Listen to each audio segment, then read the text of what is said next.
Por que é que estamos a dormir cada vez pior, mesmo quando estamos mais cansados do que nunca? Neste episódio de Pensar com o Coração, vamos perceber de que forma é que as tecnologias impactam o nosso sono e como é que nós podemos recuperar o descanso nesta era digital.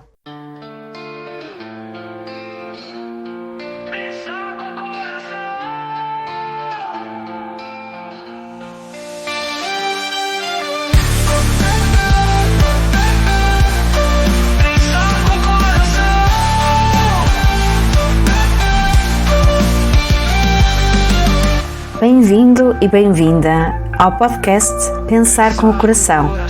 O meu nome é Lili Andrade, eu sou psicóloga clínica e estarei consigo neste podcast para descomplicar a psicologia, explorarmos as profundezas da mente, descobrirmos novas perspectivas e cultivar o bem-estar. Vamos a isso?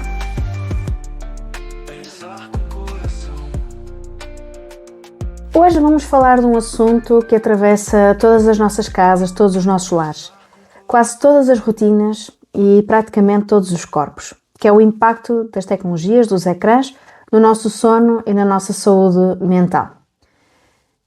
Este não pretende ser aqui um tema visto de uma forma moral, não é um discurso contra a tecnologia, é uma questão de saúde, de bem-estar geral, e que se prende aqui com sensibilizar as pessoas para a forma como nós utilizamos as tecnologias no nosso dia-a-dia e como é que nós podemos então cultivar o nosso bem-estar.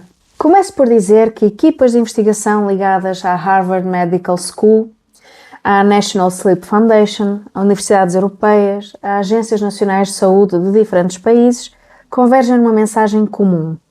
A forma como nós usamos os ecrãs, sobretudo à noite, está a interferir com os nossos ritmos biológicos e com o nosso descanso psicológico, psíquico.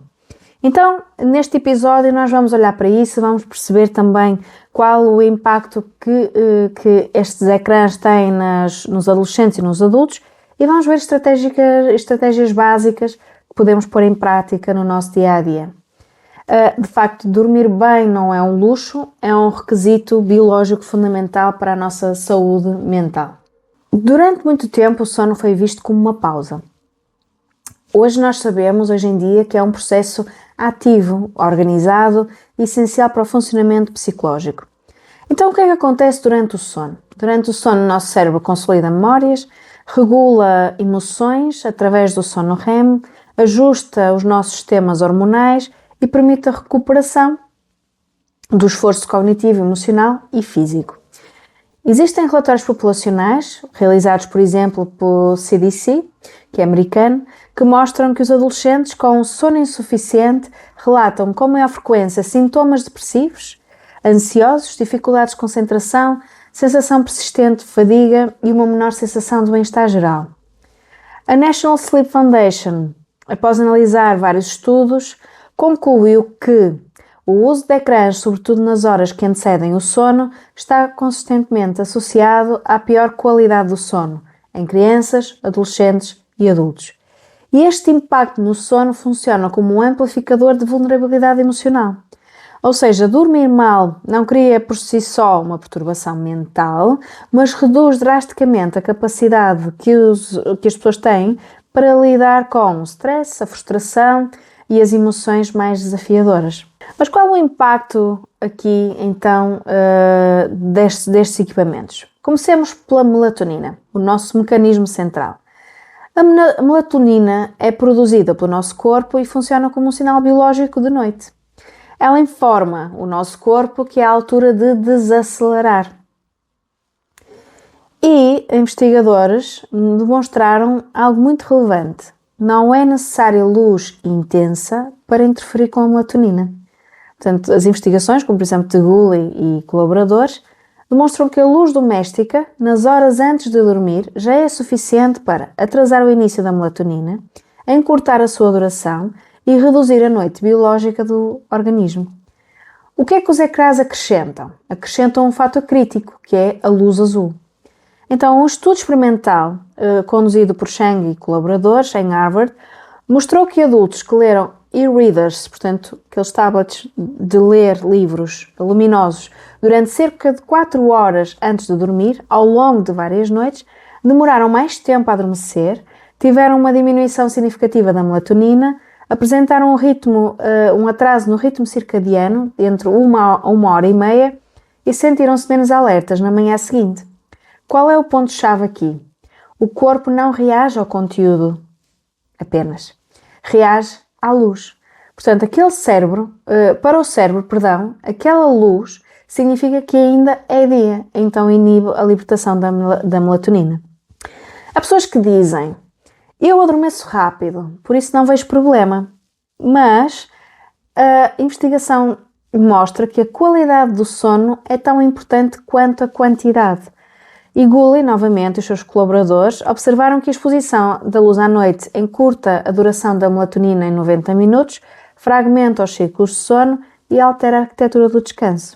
Isto ajuda a explicar porque é que tantas pessoas dormem 7 ou 8 horas, mas continuam a sentir-se cansadas ao acordar, irritáveis e com menor tolerância ao stress. Não se tratam apenas de hábitos, mas trata-se aqui de uma desregulação do nosso corpo fisiológica. E o que é que acontece nos adolescentes? Nos adolescentes o impacto ainda é mais relevante.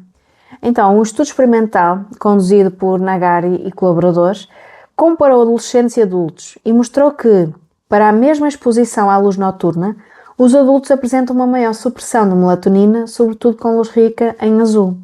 O que é que faz com que isto aconteça? Isto acontece porque o sistema visual dos adolescentes é mais permeável à luz, o relógio circadiano ainda está em desenvolvimento e existe um atraso biológico natural do sono nesta fase.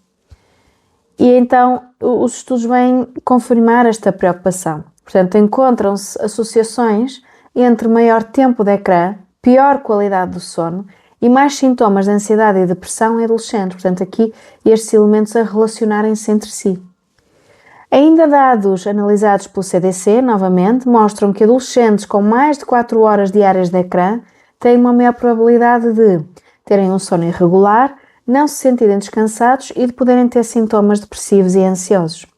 Importa sublinhar que, apesar disso, existem alguns estudos, como de Orban e Przybyłski, presumo estar a dizer bem, que eles evidenciaram que os efeitos são pequenos na duração total do sono.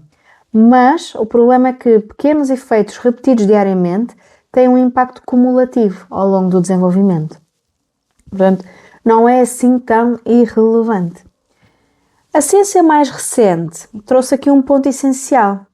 O problema não é apenas os ecrãs que causam mau sono, não é? Não é apenas esta leitura.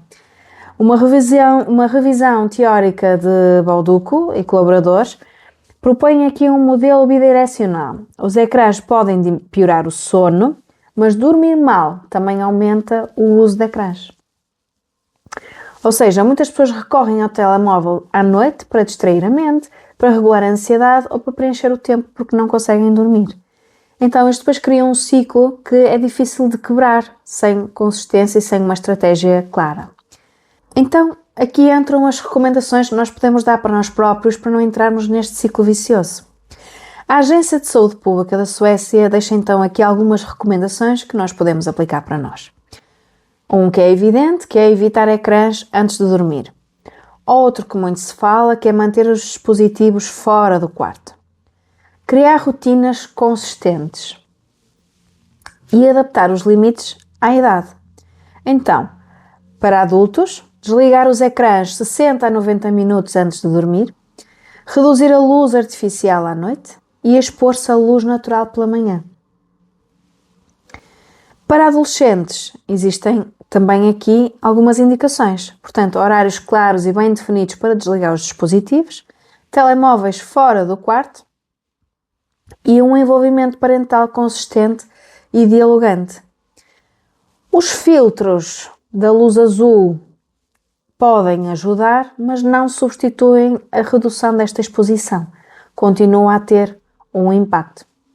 Ainda a propósito sobre a exposição da luz natural pela manhã, existem estudos que demonstram que se nós nos expusermos nas primeiras horas da manhã e também nos expusermos à luz natural na parte do pôr do sol, nós estamos a estimular o nosso ritmo circadiano para que ele funcione da forma mais adequada, em que a libertação da melatonina e a supressão da melatonina acontecem nos tempos certos e não de uma forma alterada, fruto da luz artificial. Podemos ainda, para contribuir para esta higiene do sono, desligar as notificações à noite, colocar os dispositivos em não incomodar, porque podem estar fora do quarto, mas está sempre a sinalizar.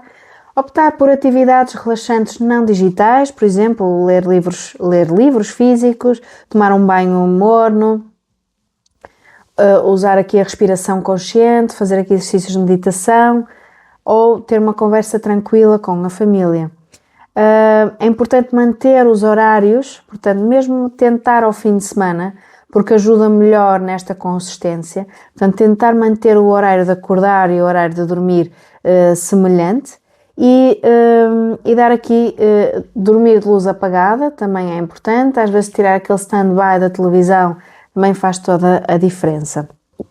Se não implementarmos estes cuidados, não é, nesta nossa relação com os ecrãs, corremos aqui ainda o risco de podermos desenvolver sintomatologia ansiosa e depressiva, piorar a nossa memória e capacidade de aprendizagem, dificuldade em gerir as emoções, porque de facto depois vivemos com a privação do sono e, portanto, existe aqui esta relação entre o uso de ecrãs e esta privação do sono que depois tem consequências no nosso bem-estar. E o mesmo se aplica aos jovens, não é? Portanto, de aumentar esse risco é algo para nós termos aqui em consideração. Então, no fundo, o que nós conseguimos perceber daqui é que o que a investigação nos mostra é simples e profundo, portanto, o sono é um regulador central da saúde mental, os ecrãs interferem com esse regulador quando usados sem restrições e pequenas mudanças consistentes fazem a diferença real. Portanto, cuidar do sono é cuidar de tudo, é cuidar da mente, é cuidar do corpo, é cuidar da nossa saúde e é cuidar das nossas relações.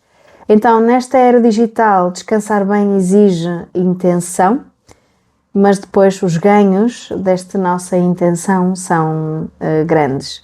Então, permita-se pôr em prática algumas destas sugestões e se quiser deixar o seu feedback aqui nos comentários, estou disponível para os ver. Vemo-nos no próximo episódio e até lá, pense com o coração.